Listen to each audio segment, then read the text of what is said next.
الحمدللہ رب العالمین والعاقبۃ للمتقین والصلاۃ والسلام علی رسولہ محمد وآلہ وصحبہ اجمعین۔ گزشتہ نشست میں انفاق فی سبیل اللہ کے حوالے سے گفتگو ہوئی تھی، اسی سے منسلک آج کا موضوع ہے۔ آج ہم کوشش کریں گے کہ اپنی گفتگو میں صدقے کی ایک قسم جسے قرض کہا جاتا ہے وہ کیا ہے، اس کی شرعی حیثیت کیا ہے، اس کے لینے کے کیا احکام ہیں اور اس کی کمپلائنسز کیا کیا ہے۔ دوسری چیز یہ کہ اللہ تبارک و تعالیٰ نے جو انسان کو مال عطا کیا ہے، اس مال کے زندگی میں کیا احکامات ہیں، آپ کی ملکیت میں آتا کیسے ہے، منتقل کیسے ہوتا ہے، اور مرنے کے بعد یہ کس کی ملکیت میں آتا ہے۔ کیا انسان اپنی خواہش سے مرنے کے بعد کا کوئی فیصلہ زندگی میں کر سکتا ہے یا نہیں کر سکتا، اس کے بارے میں آج گفتگو ہوگی۔ تو بنیادی بات یہ ہے کہ پہلی بات تو یہ نیت کر کے بیٹھو انشاءاللہ کہ ہم سیکھنے کی نیت سے بیٹھے ہیں۔ علماء نے لکھا ہے، حدیث میں آتا ہے، فقہ کی مجلس میں بیٹھنا، دین سیکھنے کی مجلس میں بیٹھنا 60 سال کی عبادت سے افضل ہے، 60 سنہ۔ اور یوں آتا ہے کہ جو دین کا ایک باب سیکھتا ہے اسے 1000 رکعت نماز نفل پڑھنے کا اجر ملتا ہے۔ تو آدمی عمل کرنے کی نیت سے بیٹھے۔ اور ہم نے بار بار ایک بات کی ہے کہ دیکھیں بھائی، اللہ تبارک و تعالیٰ نے یہ دین 24/7 کا دین بنایا ہے، تو اس کے اندر عبادات بھی ہیں، عقائد بھی ہیں، معاملات بھی ہیں، معاشرت بھی ہے، اخلاقیات بھی ہیں۔ یہ 5 بنیادی شعبے ہیں دین کے۔ دین ریچولز کا نام نہیں ہے، 24/7 کا نام دین ہے۔ 24/7 میں دین کیسے بنے گا؟ 2 چیزیں، نیت اور علم، سیکھ کے کرنا، اللہ کو راضی کرنے کے جذبے سے کرنا۔ تو آدمی کو سیکھنے چاہیے، معاشرت بھی سیکھنی چاہیے۔ جتنے رولز ہیں آپ کے، جتنے مینڈیٹری رولز ہیں، بیٹا ہونے کے ناطے سے کیا کروں، اللہ کے بندہ ہونے کے ناطے سے کیا کروں، امتی ہونے کے ناطے سے میں کیا کروں، شوہر ہونے کے ناطے سے، باپ ہونے کے ناطے سے، بھائی ہونے کے ناطے سے، پھر آپ کے الیکٹیو رولز ہیں، میں کہیں تاجر ہوں، کہیں امپلائی ہوں، کہیں امپلائر ہوں۔ تو اللہ کے احکامات کیا ہیں؟ یہ جو حقوق اور ذمہ داریوں کے جاننے کا نام ہے، حقوق اور ذمہ داریوں کی معرفت کو علم کہتے ہیں۔ حاجات اور ضروریات تو جانور بھی جانتے ہیں، جانور کو بھی پتہ ہے میں نے اپنی ضرورت کیسی پوری کرنی ہے، میں نے اپنی حاجت کیسی پوری کرنی ہے، تو جانور کو تو یہ جو بیسک نالج ہے یہ تو جانور کے پاس بھی ہے۔ ڈوز اینڈ ڈونٹس وہ بھی جانتا ہے کہ these are the dos these don'ts. شیر بھوکا مر جائے گا، گھاس نہیں کھائے گا، اس کو پتہ ہے کہ یہ میرے لیے نہیں ہے۔ بکری بھوکی مر جائے گی، گوشت کو منہ نہیں مارے گی۔ تو اتنی بیسک انفارمیشن تو اس کے پاس بھی ہے۔ تو پھر انسان کا وہ کون سا علم ہے جو اسے ممتاز کرتا ہے، which is the salient feature of the human being، وہ اس کی ذمہ داریوں کا علم ہے۔ یہ جو اللہ نے اس کو ذمہ داری عطا کی ہے اور لوگوں کے حقوق اس کے ساتھ رکھے ہیں، اپنے بھی حقوق اور بندوں کے بھی حقوق، تو یہ جو حقوق کی ادائیگی کا علم ہے یہ بنیادی چیز ہے۔ اللہ نے مال نعمت بھی ہے، اولاد بھی نعمت ہے، اور یہی دونوں چیزیں آزمائش بھی بن جاتی ہیں۔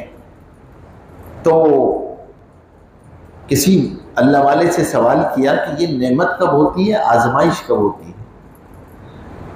تو انہوں نے اس کے 2 جواب دیے۔ فرمایا کہ جب حلال طریقے سے حاصل ہوتی ہے تو نعمت ہوتی ہے، حلال طریقے سے بڑھتی جاتی ہے تو نعمت ہوتی ہے۔ اولاد حلال طریقے سے آئی، پھر اولاد کی تربیت کی، اسے اللہ کا تعارف کرایا، حضور پاک صلی اللہ علیہ وسلم کا تعارف کرایا، یہ تمہارے لیے نعمت ہے، ایسٹ ہے۔ مال حلال طریقے سے کمایا، حلال طریقے پہ خرچ کیا، نعمت ہے۔ اور دوسری تعریف کیا کی؟ جب یہ تمہارے مال اور اولاد تمہارے اور اللہ کے درمیان ہرڈل بن جائے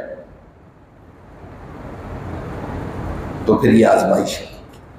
جب تک یہ فیسیلیٹیٹر ہے کہ تمہیں اللہ سے قریب کرتی جا رہی ہے تو یہ نعمت ہے. Now everyone can decide by himself. وہ تو ہر ایک کا ویریبل چیز ہے.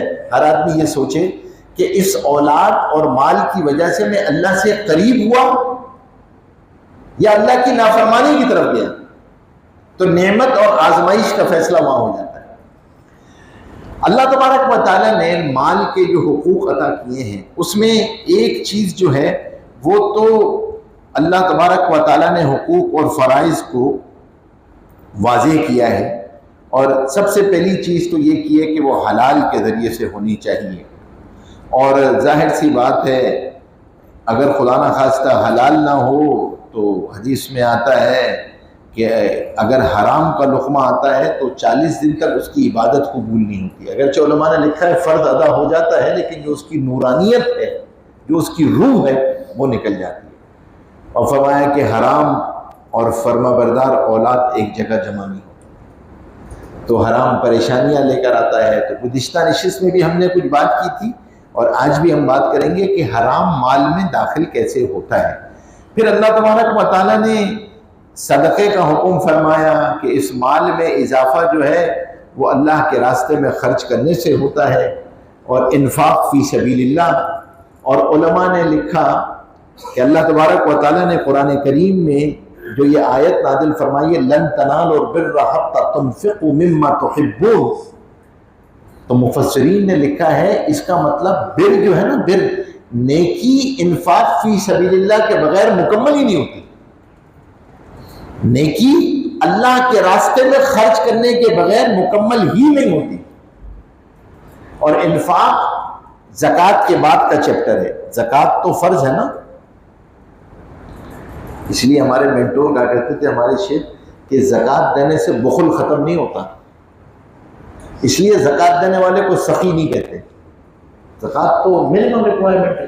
اگر خدا نخواستہ کسی کے اندر بخل ہے نا، بخل ہے خدا نخواستہ، تو وہ زکوٰۃ دینے سے نہیں آئے، وہ تو اللہ کے راستے میں خرچ کرنے سے نکلے. خرچ کرنے کے کئی راستے ہیں، اس میں سے ایک چیز جو اللہ نے قرآن کریم میں اپنے لیے تعبیر کی ہے وہ قرض کی تعبیر کی ہے کہ بھائی اللہ کو قرض دو.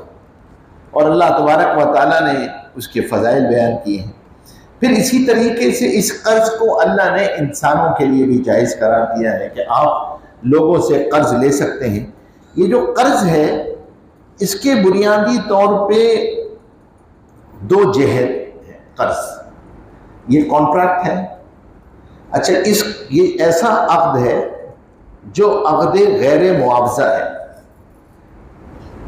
کہ اس کے عوض کوئی بھی جتنا دیا ہے آپ نے اتنا ہی واپس لیں گے. کیوں؟ قرض اللہ تبارک و تعالیٰ نے عبادت کے ساتھ رکھا ہوا ہے. یہ فائنینشیل ٹرانزیکشن نہیں ہے. کیپٹلزم کے اندر قرض فائنینشیل ٹرانزیکشن ہے. اسلام میں قرض عبادت ہے. اس لیے جب قرض دیا، جب سے دیا ہے قرض دینے والے کی نیکیاں شروع ہو جاتی ہیں. اور جب یہ مہلت دیتا ہے کسی کو تو اللہ اس کو ڈبل کر دیتے ہیں. جب کسی کو مہلت دی، اور دوسری طرف بھی دیکھیں، اس کی فلپ سائڈ بھی دیکھیں کہ جس نے قرض لیا ہے اگر اس کے پاس پیسے موجود ہوں پھر بھی وہ قرض ادا نہ کرے، اپنی خواہشات پہ خرچ کرے، تو فرمایا مطل الغنی ظلم، مالدار آدمی کا ٹال مٹول کرنا، پیسے نہ ادا کرنا ظلم ہے. اللہ کی مدد اس کے ساتھ نہیں. تو قرض کے اندر خاص طور پہ فرمایا کہ ظاہر سی بات ہے جب کوئی تنگ دست ہو اور آپ سے وہ قرض مانگے، کوئی تنگ دست آئے آپ کے پاس مانگے اور آپ دینے کی طاقت رکھتے ہیں، تو فرمایا یہ صدقے کا ثواب ہے. کل قرض صدقہ. اور حدیث میں آتا ہے کہ بعض دفعہ قرض دینا صدقے سے بڑھ جاتا ہے. حدیث میں آتا ہے ایک شخص جنت میں داخل ہوا اور اس نے جنت کے دروازے پہ دیکھا کہ لکھا ہوا تھا صدقے کا اجر جو ہے وہ 10 گنا ہے اور قرض کا اجر جو ہے وہ 18 گنا ہے. اور فرمایا جس نے کسی مقروض کو مہلت دی، جس نے کسی مقروض کو مہلت دی تو پھر ہر دن کے بدلے جو ہے وہ صدقہ ہے. اور اللہ تبارک و تعالی اس لیے فرمایا کہ جب تم دو تو اس وقت دو کہ جب تمہارے پاس یہ سکت ہو صدقہ کرنے کی، تو اس وقت اس کو قرض دو. جو حدیث میں آتا ہے جو یہ چاہتا ہے کہ اسے قیامت کے دن مصیبتوں سے نجات ملے، اللہ کے عرش کے سائے میں جگہ ملے، تو جب کوئی تنگ دست مہلت مانگنے آیا کرے تو اسے مہلت دے دیا کرو. اور خاص طور پہ اللہ تبارک و تعالی نے دوسری طرف لینے والے کے لیے کیا فرمایا؟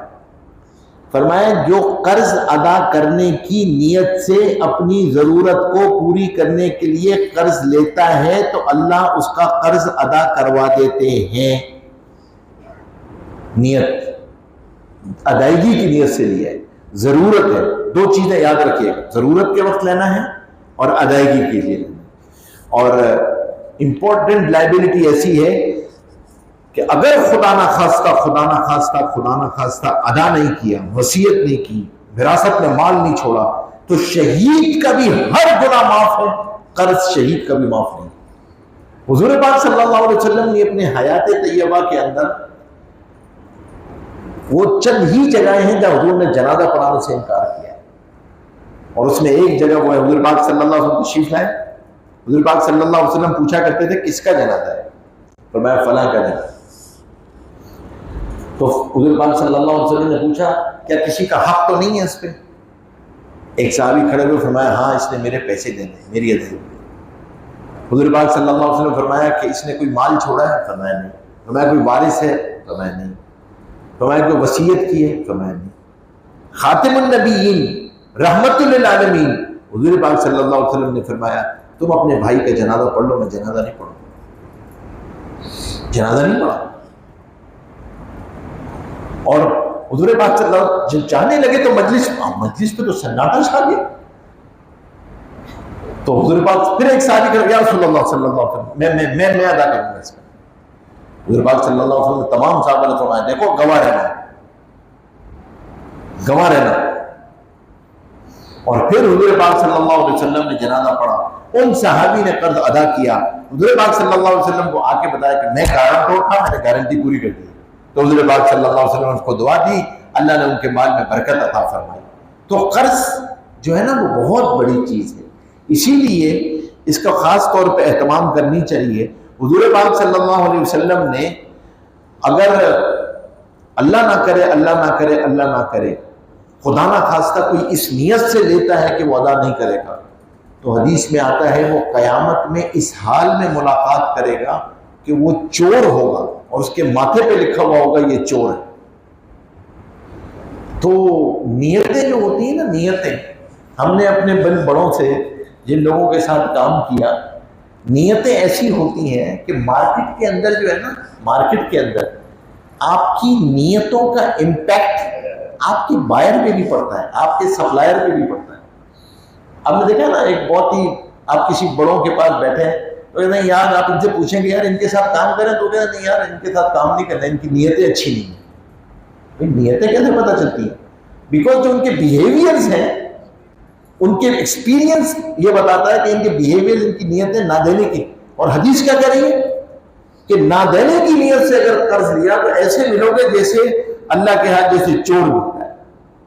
اور فرمایا کہ ان کبیرہ گناہوں میں سے جنہیں اللہ نے سختی سے منع کیا ہے، سب سے بڑا گناہ یہ ہے کہ آدمی اس حال میں مرے کہ اس پہ قرض ہو اور اس کی ادائیگی کا سامان نہ چھوڑا ہو.